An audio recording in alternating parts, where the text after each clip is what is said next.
Just saying. Dystopia warning. Well, where do I begin? No, really, where the fuck do I begin? Because in the last couple of weeks since I've had the old Cote de Rones, everything's gone completely batshit. These are my notes. They're mental. I've got 10 pages, mate. Anyway, let's just do a quick rundown of some of the most batshit things that have occurred. Hold on to your tits because I'm going in dry. Number 1, they put Hancock in the jungle. I'm a celebrity, get me out of here. No, mate, you're a fucking elected MP, so how about you do your job? Mind you, we've all seen what happens when he does his job. 40,000 excess care home deaths in a policy that the High Court deemed to be illegal. For starters, everyone's focusing on the fact that he ate a sheep's vagina. Well, I'm more concerned about the fact that he grabbed the vagina of a woman that wasn't his wife when he set the rules that meant we couldn't see our dying nans, which he killed.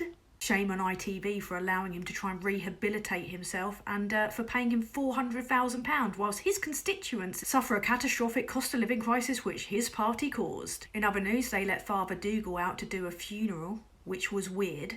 And that blinky Hunt delivered an autumn statement which he wouldn't have needed to have delivered had old Simple Susan here not tanked the economy. You know, right-wing comedians don't get the credit they deserve because the bit where Jeremy Hunt praised Kwasi Kwarteng, fucking brilliant. He said he understood the reasons behind Kwasi Kwarteng's mad thinking. So he understood that the only people that really benefited from it were the millionaire hedge funders that had allegedly attended dinners with Kwarteng and Trust, who cashed in monumentally on our decline because patriotism. He blamed global factors when that's got fuck all to do with it. Then he said you can't borrow your way to growth. Another classic. Maybe you can explain then why every single Tory Prime Minister since our last Labour Prime Minister, Gordon Brown, texture like sun, has exponentially borrowed. Compassionate conservatism. There wouldn't be any need for compassion had they not completely fucked the economy. Made us pay for them playing at running the country. Their version of compassion is like, I don't know, Ted Bundy. Choosing to leave your body in a popular walking spot so it can eventually get returned to your family as opposed to in a remote woodland location where you'll never be found. Anyway, it's safe to say this bitch is back and I'll be covering things in more detail, like all the things that they snuck through whilst distracting you with the fact that they're returning us to Dickens' level of poverty, including their suppression of votes with the voter ID and the fact that they're trying to stop our journalists from reporting actual facts. Can't stop me though, can they?